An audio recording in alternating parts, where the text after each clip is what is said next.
I tried to base my free kick on Ronaldo, hit the ball by the valve and it moves. So what do you do? Top corner, top bins.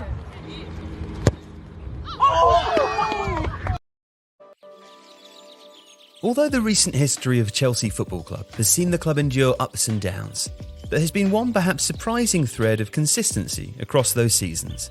Since his breakthrough into the starting 11 at the beginning of the 2019-20 season, Mason Mount has become something of a permanent fixture for Chelsea. From that point onwards, Mount has become a mainstay of the team under all three managers who've been in charge at Stamford Bridge during his time at the club. But in spite of this, there are still people who question what it is that Mason Mount actually does. Where he takes his top off, that's about as edgy as Mason gets. He doesn't do too many triple step overs and flicks over the back of his head in areas that he shouldn't do. He makes really efficient, clean, sharp passes. He presses as well as any midfield player that I've worked with or played alongside, and does 100 things within his game that impress the managers that he works for. So I think it's very easy and casual because he hasn't got an Instagram reel of those kind of flicks, and it's different type of football. I think it's easy that people can bracket him off. Ever since Mason Mount became a fixture of the Chelsea starting 11 under Frank Lampard, he's been one of the first names on the team sheet regardless of the manager. In every season under Lampard and Thomas Tuchel, Mount picked up over 30 Premier League appearances, and since Graham Potter arrived, he's started every available league fixture. So what is it about Mount that makes him so popular with his managers? Since his return to Chelsea in 2019, Mason Mount has been one of the most talked about players at Stamford Bridge. Having formed a strong connection with Frank Lampard at Derby, the Blues Academy graduate was almost ever present during the 1920 season, with his manager choosing to play him more than any other player in the league. He also quickly gained the trust of England boss Gareth Southgate, featuring in all but one of the 11 matches his country has played since making his debut in September 2019, starting the last 5. But this faith hasn't always been reflected by the fans. Throughout last season, Chelsea supporters questioned Lampard's insistence on playing him every week, while more recently, fans of the Three Lions aimed their frustration over Jack Grealish's relative lack of game time firmly at Mount, reasoning that favouritism was blocking the Aston Villa captain's entry into the first team. Sadly, but perhaps not surprisingly, given the nature of online fan culture, these frustrations have also manifested in abuse on social media, with the youngster often scapegoated for poor Chelsea results, even following games in which he himself has played well. Well, in a word, flexibility. In Lampard's Chelsea, Mount played as a left-sided midfielder in a 3 or as a number 10 when a 4-2-3-1 formation was deployed. Under Tuchel, who preferred a 3-4-3 structure, Mount played as one of the wide players in the front 3. Although Tuchel liked his wide forwards to stay narrow, with Mount often dropping deep to pick up the ball. He also famously used Mount as a narrow 10 in a 4-2-2-2 and as an outside midfielder in a 3, as part of a 3-5-2 in games against Tottenham. Graham Potter is famously partial to non-standard structures, and so far we've seen Mount play as a wide forward on either side of a front 3 in a 3-4-3, as an outside midfielder and as a 10 in a 4-4-2 diamond, and on both sides of a midfield 3 as well.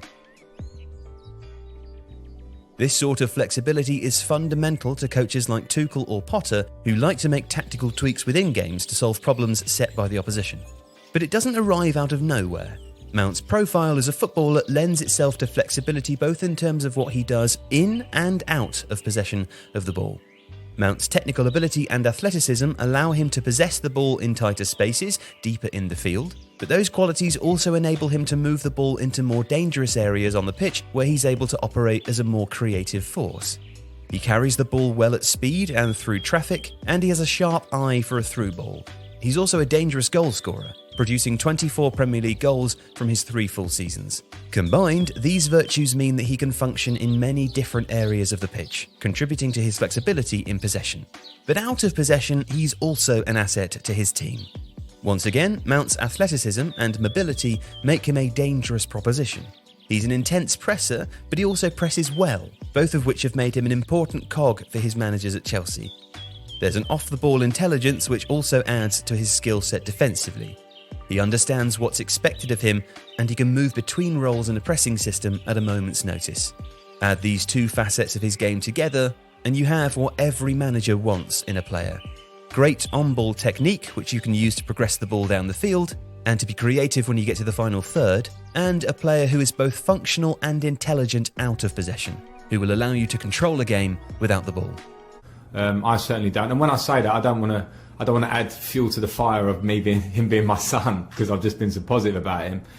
Because I know Mason has got a lot to improve on, and then that's what takes you on to his attitude and his desire to improve. He can score more goals, he can make more assists, but he's a quality football player who's only going to get better, and that's how I feel about him. But make no mistake, Mason Mount or any player in this squad will not be getting any form of favouritism from me about playing the position when there is competition in this squad. We need to have a driven competition amongst everybody in the squad, and midfield areas I've got options, in wide areas now we have options where we had injuries earlier in the season, so it's competitive for everybody, and nobody gets the edge from me. I've got to say, regardless of what happens, Mason's had a great season. You must be so proud.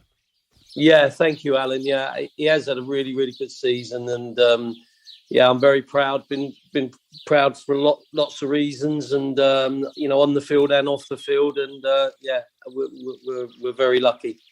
Tony, development has been great, isn't it? And I think a lot of credit must go to Frank Lampard as well, because I'm sure Mason looked up to Frank as a top midfielder himself in Chelsea's team back in the day when it was really successful, and he's really helped his journey where he's got to today, really. Without a doubt, Ray. Massive credit to Frank. I mean, the amount of time he spent with Mason one-on-one after training, just things he would say to him, just things he would add to his game. But we knew that, Mason had the chance to go to play in Germany in the Bundesliga, and we flew out there and we met a couple of clubs, and I was very impressed. We came back and Mason got a call, and next thing we were in London meeting with Frank and Jody, and as soon as we met with them and we came out that meeting, I knew Mason wanted to play for him, and he said, I want to sign for Derby, and I said, why? It's a really grueling, tough league championship, and he said, I want it. It'll add to my game, but more importantly, I'll learn from Frank Lampard every day. Brilliant. Nobody better to learn from. And 53 appearances this year. I mean, that is some going. I always look at that Chelsea team now and say Mason Mount is one of the first on the team sheet, which is unbelievable for a young man. He must be, as I said, as Alan said, you must be very proud that he's a massive part of that Chelsea team, and probably for me, the most important player.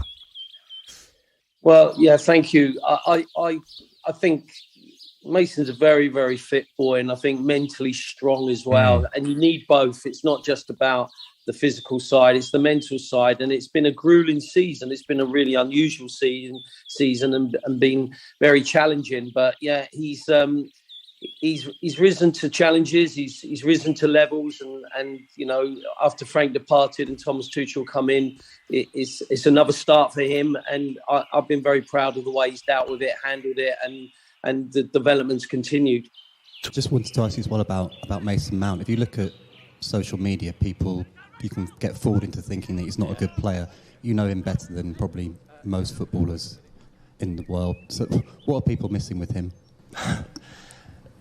Look, I don't need to talk too much about Mace. I think he probably just doesn't fit me speaking honestly, he doesn't fit the agenda of what people want an attacking midfielder to look like this day and age. He's one of the best players I've played with. I'm not just saying that because he's my best mate, but if you see the way he helps the team, I think that's why Gareth's so keen on him and picks him all the time. Not only with the ball, his quality, which he shows in abundance for England and Chelsea.